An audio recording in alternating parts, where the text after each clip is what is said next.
Customers, आज हम लोग क्लास 10th मैथ में आगे की ओर बढ़ेंगे। इससे पहले हम लोगों ने एनसीईआरटी का पूरा पोर्शन खत्म कर दिया है। अब हम लोग एक और मेथड बचता है, क्योंकि सॉल्यूशन करने के हमारे बुक के अंदर 2 मेथड दिए हुए हैं, लेकिन इससे पहले जब पाठ्यक्रम चल रहा था, इससे पहले जो सिलेबस था, उस सिलेबस के अंदर 3 मेथड होते थे हमें pair of linear equation 2 variable को सॉल्व करने के, यानी रैखिक समीकरणों के युग्म का हम लोग 3 तरीके से, मतलब इन युग्मों को हम 3 तरीके से सॉल्व कर सकते हैं। पहला हमारे पास डिस्प्लेसमेंट मेथड था, वो हम लोगों ने देख लिया, जिसको हिंदी में बोलते हैं प्रतिस्थापन विधि। दूसरा विलोपन विधि होता था, उसे भी हम लोगों ने देख लिया। तीसरे नंबर पे हमारे पास आता है अब वज्र गुणन विधि, जिसे इंग्लिश में बोलते हैं क्रॉस सेक्शन मेथड। तो हम लोग क्रॉस सेक्शन मेथड देख लेंगे और उस पर बेस्ड कुछ क्वेश्चंस को देख लेंगे, ताकि ये मेथड पे हमें आए। यहाँ पे ये जरूरी नहीं है कि ये हमारे सिलेबस में नहीं है तो इस पर बेस्ड क्वेश्चन नहीं आएंगे। जरूरी ये है कि हमारे पास ये मेथड होने चाहिए, ताकि हम अगर सीखे रहेंगे तो आगे किसी भी एग्जाम में इसका यूज कर सकते हैं। ठीक है, तो आज हमारा जो पूरा का पूरा टॉपिक रहेगा वो रहेगा वज्र गुणन विधि। वज्र गुणन विधि, वज्र गुणन विधि मतलब इंग्लिश में इसको बोलते हैं cross section method. Cross section method क्या होता है? क्रॉस सेक्शन मेथड ध्यान दीजिएगा, देखिएगा क्रॉस सेक्शन मेथड कैसे करेंगे। तो एकदम सिंपली ये मेथड जो होता है, ये मेथड एक ऐसा मेथड है जिसमें आपको ज़्यादा कुछ नहीं करना होता, ये डायरेक्ट आप यूज करते हो, ये डायरेक्ट यूज के लिए। इसमें ऐसा नहीं है कि पहले जोड़ घटाना गुणा भाग करना पड़ता है, तब जाके पहले इक्वल करना पड़ता है या उसको डिस्प्लेस करना होता है, नहीं। इसमें नॉर्मली आप जो वैल्यूज लोगे वो डायरेक्टली आप रख सकते हो। ठीक है, यस सर। तो चलिए सबसे पहले हम क्रॉस सेक्शन मेथड के लिए देखते हैं कि क्रॉस सेक्शन मेथड का जो फॉर्मूला या जो फॉर्म है वो कैसे बनेगा। पहले हम क्या करते हैं, सॉल्व करते हैं उस फॉर्म को। जो हमारे पास जनरल फॉर्म होता है उसको हम लोग नॉर्मली लेके आते हैं और इसका क्रॉस सेक्शन मेथड का जनरल फॉर्म बनाते हैं। फिर इससे उस जनरल फॉर्म का यूज करके हम क्वेश्चन कैसे सॉल्व करेंगे उसको देखेंगे। ठीक है, जैसे हमारे पास मान लीजिए कोई इक्वेशन है a1x plus b1y plus c1 is equal to 0, ऐसे कोई दिया गया है। एक pair of linear equation 2 variable है, सॉरी एक लीनियर इक्वेशन ये है और दूसरा वाला लीनियर इक्वेशन मेरे पास ये है a2x b2y plus c2 is equal to 0। तो ये इक्वेशन नंबर 1, ये इक्वेशन नंबर 2। चलिए मैं ये पहले बता देता हूँ कि अगर मुझे क्रॉस सेक्शन मेथड से ये सॉल्व करना हो तो मैं कैसे सॉल्व करूँगा। तो क्रॉस सेक्शन मेथड से सॉल्व करने का बहुत ही ईजी तरीका होता है। देखिए अगर मुझे x को सॉल्व करना है, मतलब x की वैल्यू चाहिए, तो कैसे करूँगा। मैं सबसे पहले x वाला लूँगा, यानी x का वेरिएबल ऊपर लिख दूंगा। फिर मैं क्या करूँगा, इस पूरे को बंद कर लूँगा। बंद करने का मतलब समझ रहे हैं ना, इस पर हार्ट रख दूंगा ऐसे। अब उसके बाद मैं देखूंगा तो मेरे पास जो जो बच रहा है, जो जो मतलब कौन बच रहा है, b1y c1 और b2y c2, यही बच रहा है ना। इनके कोफिशिएंट का क्रॉस मेथड से, यानी देखो क्या लिखा है, क्रॉस क्रॉस लिखा है ना, तो क्रॉस क्या करूंगा, गुणा कर दूंगा और गुणा करके घटा दूंगा। जैसे अगर देखूं मैं तो क्या दिख रहा है, b1 का c2, मतलब b1 c2 में गुणा कर दो, b1 c2। फिर और क्या बच रहा है, ये किधर बच रहा है, b2 c1, केवल किसका, कोफिशिएंट का मल्टीप्लाई करूंगा, ऐसा नहीं y का। तो क्या हो जाएगा मेरे पास, c1 b2, और इसमें से क्या कर दो, घटा दो, यानी पहले से जिसमें से गुणा किए हो उसमें क्या कर दो, दूसरे वाले को घटा दो। फिर लगाओ y को, y को लगाने के बाद फिर क्या करो, y वाले को बंद कर दो। अब y वाले के आगे कौन पहले आ रहा है, सर c1 आ रहा है। अगर ध्यान से देखोगे तो y वाले कंडीशन में हमारे पास दो चीजें बच रही हैं, इधर a1 बच रहा है, इधर c1 बच रहा है, इधर a2 बच रहा है और इधर क्या बच रहा है, c2। तो सबसे पहले ध्यान से देखना, y के आगे कौन आता है, c1 आता है ना, तो इससे आगे वाला गुणा करेगा पहले। तो पहले c1 करेगा मल्टीप्लाई a2 में, तो c1 a2 हो गया, माइनस फिर कौन गुणा करेगा, तो c2 a1 में करेगा, यानी a1 c2 घटा देंगे हम। फिर बिल्कुल फिर आएंगे हम लोग c1 पे। तीसरा टर्म मेरा क्या है, c1। c1 का मतलब, c1 मतलब कोफिशिएंट है, ये क्या है यहाँ पे, कोफिशिएंट। यहाँ पे कोई वेरिएबल है क्या, x और y कोई है नहीं, x y की कहानी खत्म। तो इसका मतलब ऊपर क्या ले लूंगा मैं, 1, कोई नहीं है, इसका मतलब 1। समझ आई बात। अब जब मैं इसको बंद करूंगा तो इसके आगे कौन आएगा सबसे पहले, मतलब इधर से आऊंगा तो इधर आ जाऊंगा ना भाई, c1 के आगे तो कोई नहीं है, c1 के आगे तो 0, उसकी कहानी खत्म है। इसका मतलब मैं इधर आऊंगा और इधर सबसे पहले मेरे आगे कौन पड़ेगा, a1। तो a1 का गुणा किसके साथ हो जाएगा, b2 के साथ, तो b2 के साथ कर दिया। फिर b1 का गुणा a2 के साथ, तो ये हो जाएगा b1 a2, और फिर क्या कर दूंगा, घटा दूंगा। और इसी को सॉल्व करूंगा, मेरा आंसर क्या आ जाएगा। That is the form of cross section method. समझ पा रहे हैं, बहुत ईजी है, बंद करते जाना है, गुणा करते जाना है, काम खत्म, ठीक है। लेकिन ये आता कैसे है, ये आता कैसे है, यानी ये जो मैं लिखा हूँ ये आता कैसे है, इसको अभी हम लोग प्रूफ करेंगे, ठीक है ना। ये आता कैसे, इसको भी हम लोग क्या करेंगे, प्रूफ करेंगे। लेकिन उससे पहले मैं एक क्वेश्चन लेता हूँ और आपको करके दिखा देता हूँ कि ये देखो कितना इजी है, ठीक है। ये तो आपको समझ में नहीं आएगा। ये इसकी जनरल फॉर्म है, ये किसकी फॉर्म है, general form of cross section method. Cross section method की जनरल फॉर्म यही है। अब जैसे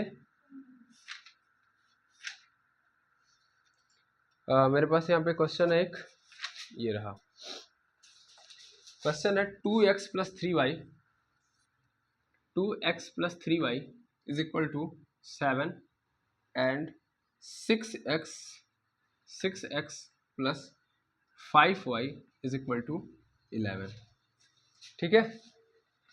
तो चलो देखते हैं हम लोग इसका आंसर कैसे आएगा। इसमें हमको क्या करना है, x और y का मान ही तो निकालना है।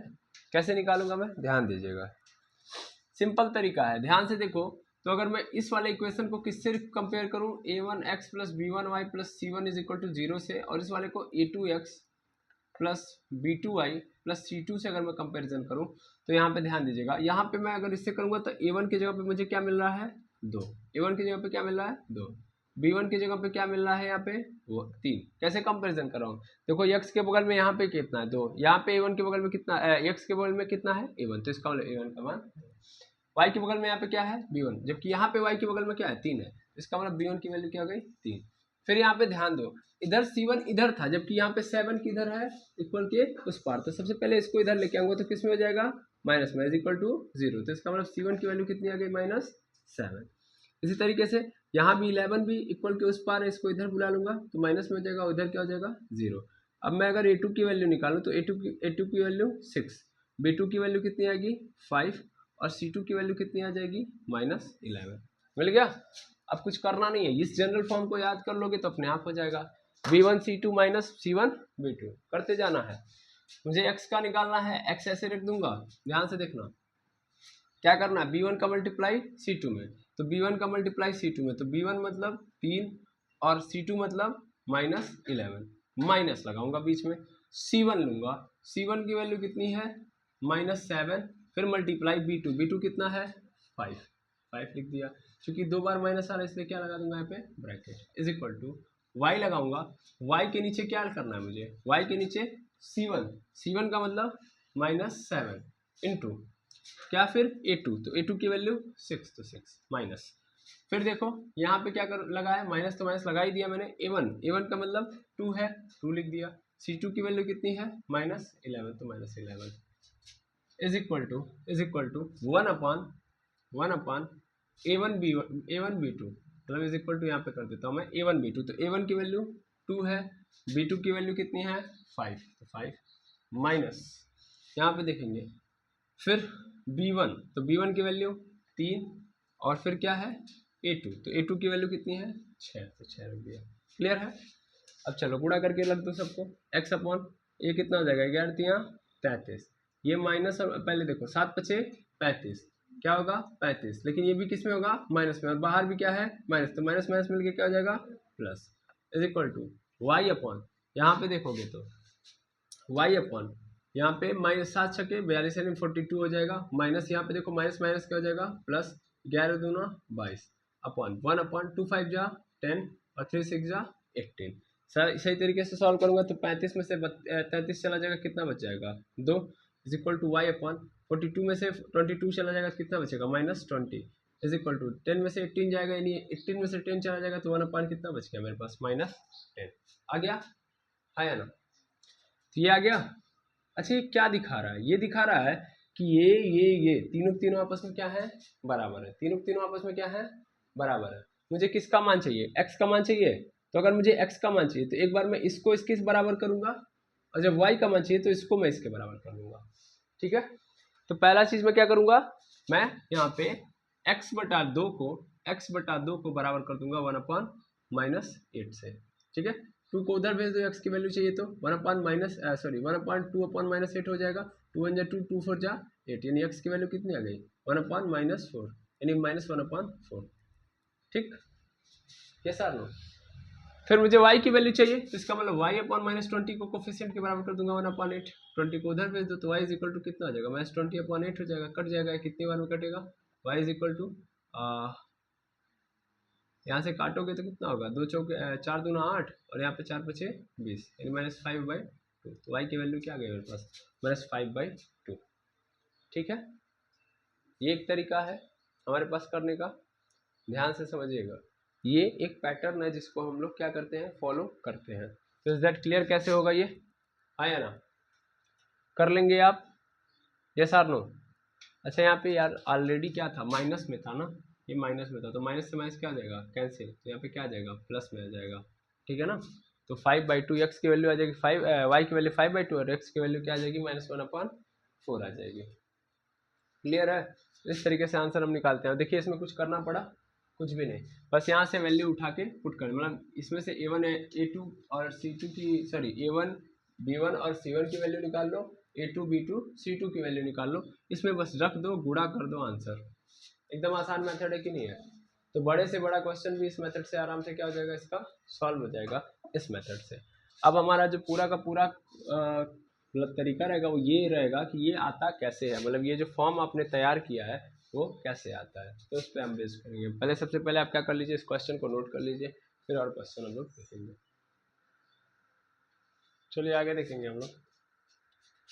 तो यहाँ तक तो हो गया, आप लोगों ने नोट कर लिया। अब हम देखते हैं कि इक्वेशन बनता कैसे या ये आता कैसे है। ठीक है, तरीका यही रहेगा, ऑलवेज याद रखिएगा, ध्यान दीजिएगा। हमारे पास दो pair of linear equation two variable मिलेंगे, एक मिलेगा a1x + b1y + c1 = 0 और दूसरा मिलेगा a2x + b2y + c2 = 0। मैं क्या करूँगा, सेम कंडीशन लूँगा एलिमिनेशन मेथड का। एलिमिनेशन मेथड मतलब कि जिसमें हम लोग क्या करते हैं, एक वेरिएबल को पकड़ते हैं और उसके कोफिशिएंट को बराबर करके उसको कट कर देते हैं। तो मेरे पास दो वेरिएबल है, तो मैं बारी बारी एक एक को पकड़ूंगा। सबसे पहले मैं किसको करूंगा, x को, तो x को बराबर करूंगा, यानी इक्वेशन नंबर 1 इक्वेशन नंबर 2 है, तो x के कोफिशिएंट को बराबर करना है। अब x के कोफिशिएंट को बराबर करना मतलब यहाँ पे x के पास a2 है, यहाँ पे x के पास क्या है a1 है।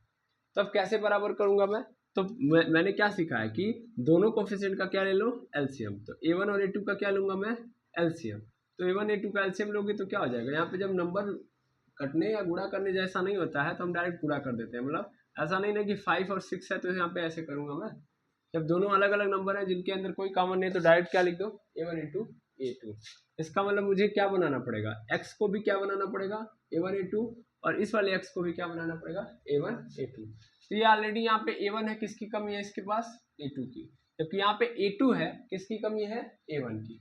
तो सिंपल क्या काम करूंगा मैं, क्या करूंगा, समीकरण एक में किसकी कमी है, a2 की, तो a2 से गुणा करने पे a2 से, तथा समीकरण दो में क्या करूंगा, a1 से गुणा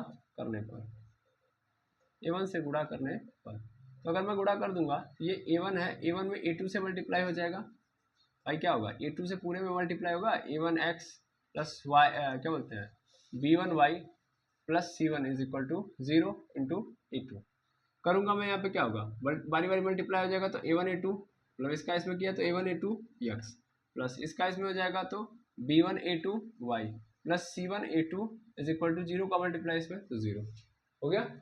ये इक्वेशन नंबर क्या बन गया मेरे पास, 3। ये इक्वेशन नंबर क्या बन गया, 3।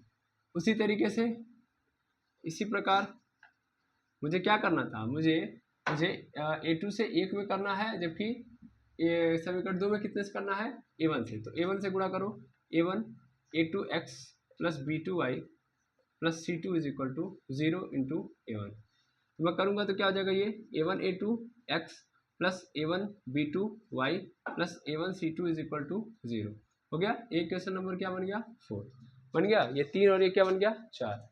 अब बराबर हो गया कि नहीं हो गया, बराबर हो गया। अब मैं क्या करूँगा, अब मैं किसी में से किसी को घटा दूंगा, मतलब मैं किस में से किसको घटाऊंगा, 3 में से 4 को घटाओ या 4 में से 3 को घटाओ, तो 4 - 3 कर लो, 4 - 3, 4 - 3 करूँगा तो क्या होगा, 4 का इक्वेशन यही तो है, a1 a2 x plus a1 b2 y plus a1 c2, और इसमें से मैं माइनस करूँगा, LHS लिया है, माइनस करूँगा a1 a2 x plus b1 a2 y plus c1 a2, और ये ब्रैकेट लगा होगा, और इधर क्या होगा 0 - 0, तो 0 - 0 क्या आएगा, 0 ही आएगा, है कि नहीं है, दैट मीन्स इधर क्या आएगा 0।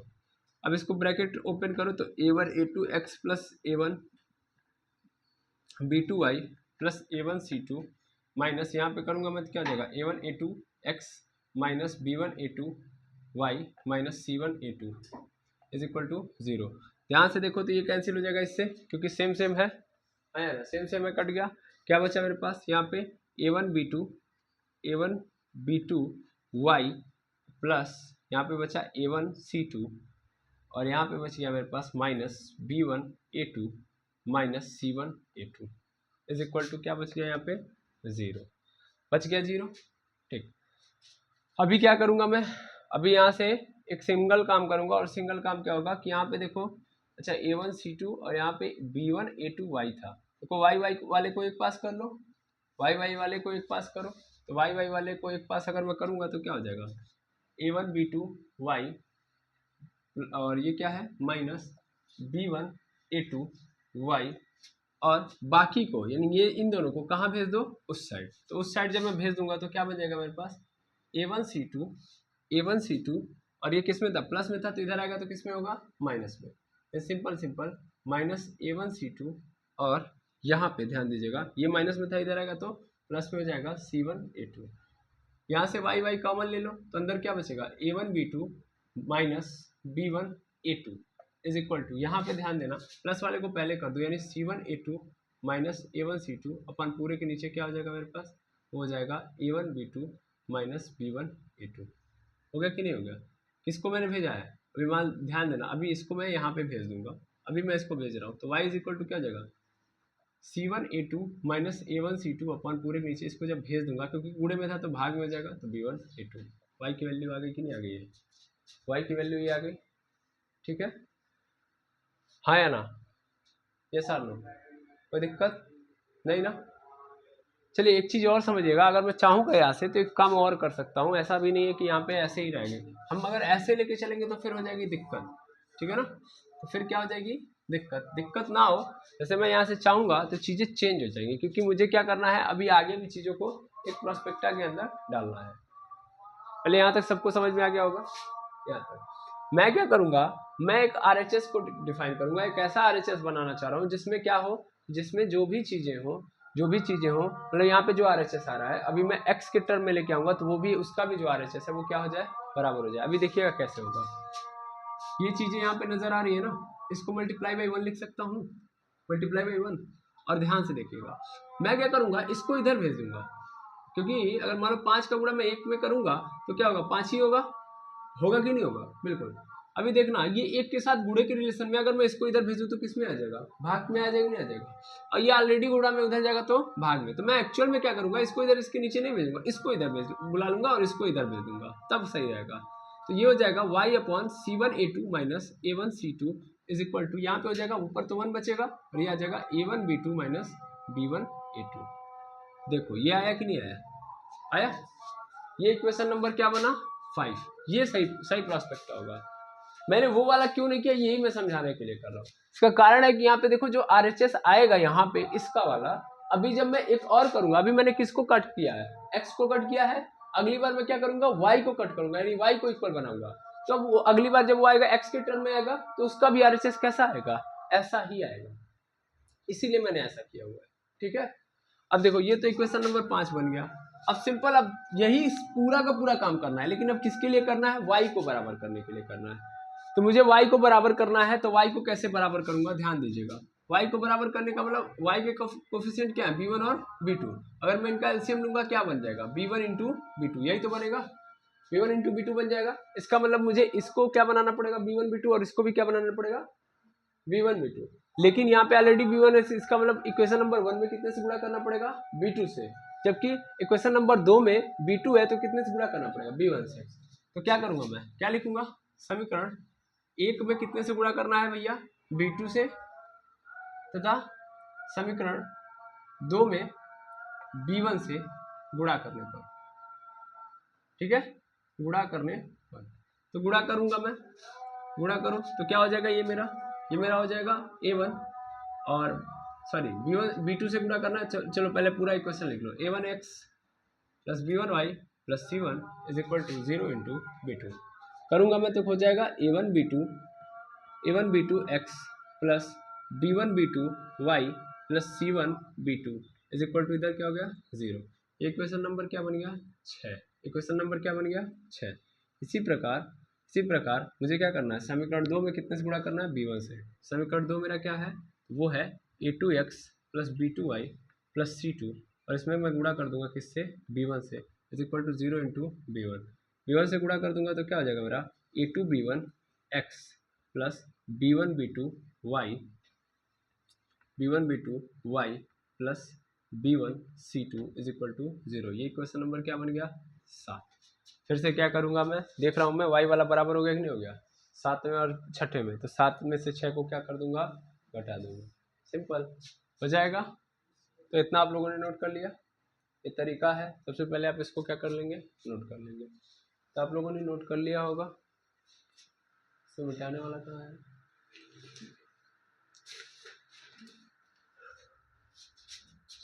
चलिए इतना आप लोगों ने नोट कर लिया होगा, इसलिए मैं इसको क्या कर रहा हूँ, मिटा रहा हूँ। अब ध्यान दीजिएगा, मैं क्या करूँगा, 7 में से 6 को घटाऊंगा, यानी 7 माइनस 6। ऐसा क्यों सर, 6 में से 7 घटा सकते हैं, बिल्कुल घटा सकते हैं, इसमें कोई दिक्कत नहीं है, इसके लिए टेंशन मत दीजिएगा। तो A2B1x plus B1B2y plus B1C2 हो जाएगा। ये 7 यहाँ पे रख दिया, माइनस करूँगा और फिर 6 वाले को रखूँगा। 6 वाला ये रहा A1B2x plus B1B2y plus C1B2 is equal to 0 minus 0। यहाँ पे मैं जब करूँगा तो क्या हो जाएगा, A2B1x plus B1B2y plus B1C2, minus है तो ब्रैकेट खोलूँगा तो अंदर के सभी साइन क्या हो जाएंगे, माइनस। तो A1B2x minus B1B2y minus C1B2 is equal to 0 minus 0 मतलब 0। ध्यान से देखिएगा, तो B1B2y से B1B2y क्या हो गया, कैंसिल आउट। क्या बचा मेरे पास, A2B1x प्लस B1C2 और यहाँ पे क्या बचा है मेरे पास, minus A1B2x minus C1B2 is equal to 0 बचा है। फिर से x वाले को एक पास कर लूँगा और बाकी को उधर भेज दूंगा।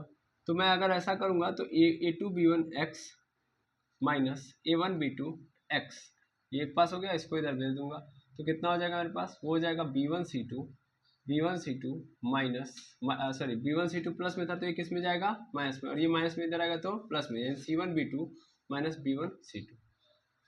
अब मैं x कॉमन ले लूँगा तो क्या हो जाएगा, A2B1 minus A1B2 is equal to इधर क्या हो जाएगा, C1B2 माइनस B1C2 हो गया।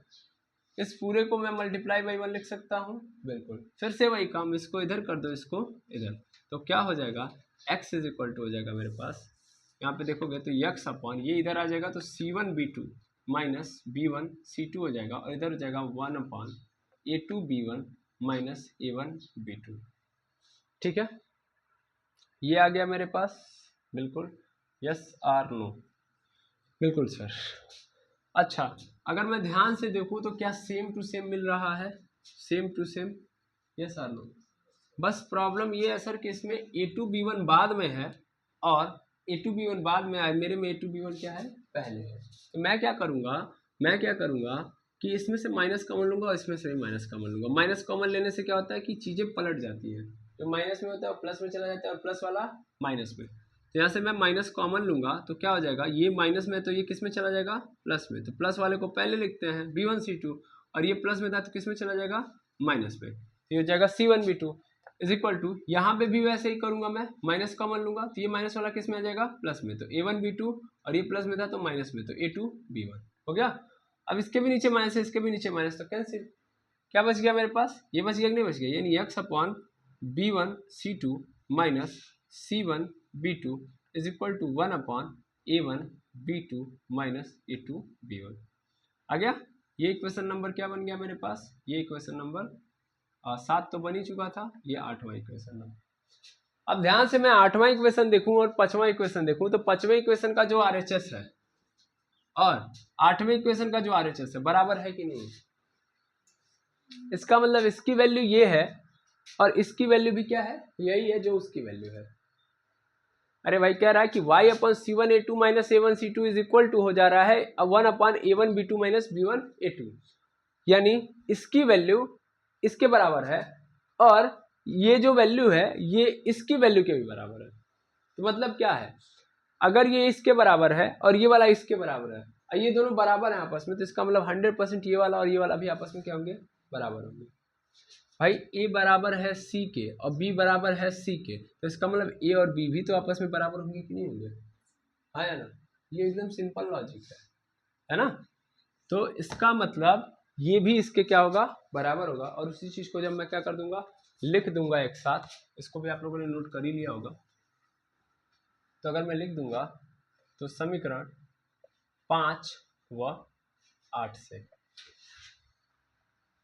से देखूंगा मैं, तो क्या नजर आ रहा है कि sir x upon B1 C2 minus C1 B2 is equal to y upon C1 A2 minus A1 C2 is equal to 1 upon A1 B2 minus A2 B1।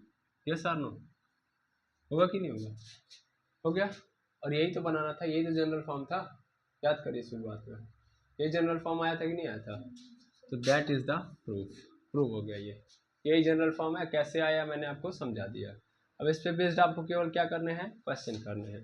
थोड़ा सा बस तरीका लगाते जाइएगा, काम खत्म होते जाएगा। जैसे अगर मुझे x के नीचे रखना है तो किसको पहले रखूंगा किसको बाद में रखूंगा, ध्यान से देखिएगा, ठीक है ना।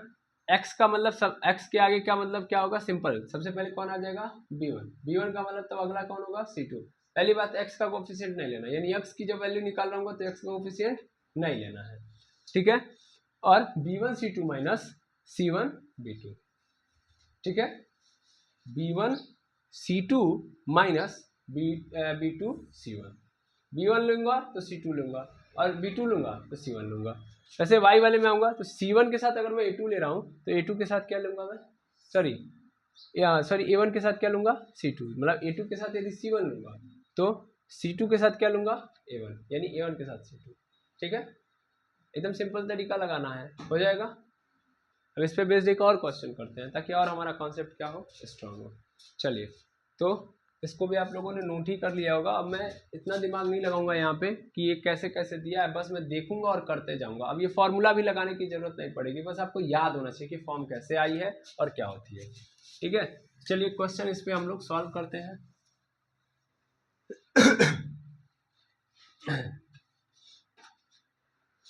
जैसे मेरे पास एक क्वेश्चन है, 4x plus 5y plus 2 is equal to 0, फिर 3x plus 2y is equal to 3x plus y plus 7 is equal to 0। ये लिखा गया 4x प्लस 5y प्लस 2 और फिर लिखा गया है 3x plus y plus 7 is equal to 0। एकदम सही फॉर्मेट में है ये। अगर मैं देखूं यहाँ पे तो a1x plus b1y plus c1 से तुलना करूंगा यहाँ पे भी इज इक्वल टू 0, और यहाँ पे करूंगा a2x plus b2y plus c2 से इज इक्वल टू 0 से तुलना करूंगा। तो यहाँ से a1 की वैल्यू क्या आ जाएगी, a1 की वैल्यू आ जाएगी 4, b1 की वैल्यू कितनी आ जाएगी 5, c1 की वैल्यू कितनी आ जाएगी 2, a2 की वैल्यू कितनी आ जाएगी 3, b2 की वैल्यू कितनी आ जाएगी 1। ध्यान से देखो कुछ नहीं है तो 1, और c2 की वैल्यू क्या आ जाएगी 7।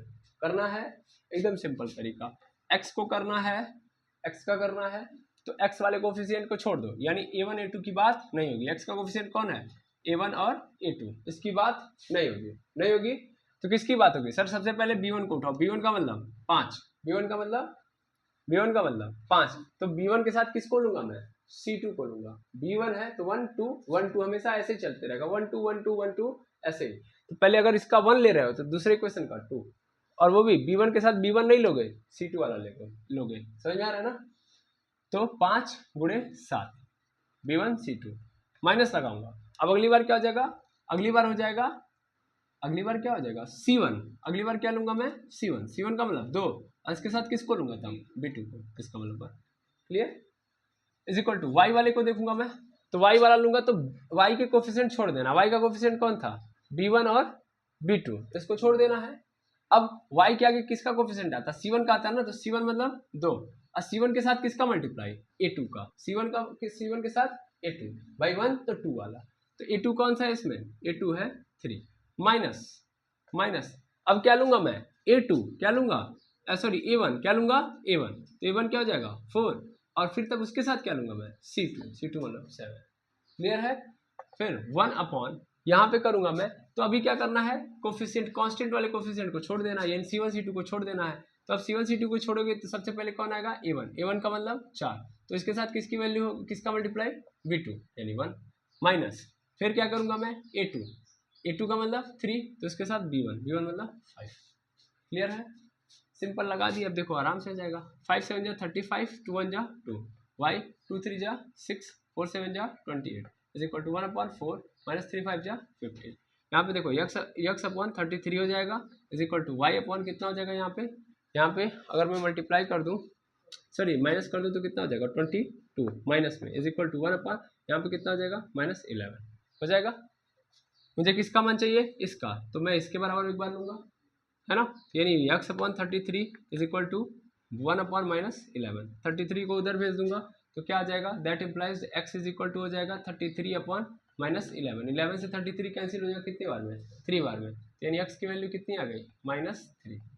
इसी तरीके से मुझे y की वैल्यू चाहिए तो इसके बराबर लूंगा, इसका मतलब क्या हो जाएगा यहाँ पे y upon -22 is equal to 1 upon -11, इसको उधर कर दूंगा तो y इज इक्वल टू हो जाएगा -22 अपॉन -11, ये 11 से 22 कैंसिल माइनस से minus cancel, y is equal to कितना आ गया 2, तो x की वैल्यू मिल गई y की वैल्यू मिल गई, इजीली है, इजी है कि नहीं है, ये इजीली कर लेंगे आप, आए ना।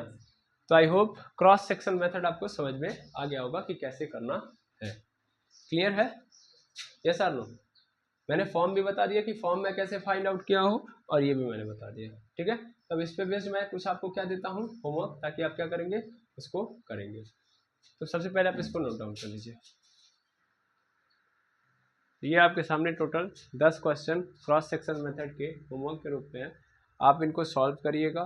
देखिए इसमें से पहला दूसरा तीसरा चौथा आप इजीली कर लेंगे, आपको लगेगा कि कोई दिक्कत नहीं होगी। पाँचवें में आएंगे तो ये सब ABCD डाल दिया गया है, तो जहाँ पे A1 A2 B2 है इसकी जहाँ पे हमको ABCD डाल देना है और C1 C2 के जहाँ पे PQ डाल देना है, ठीक है ना, ये यही है।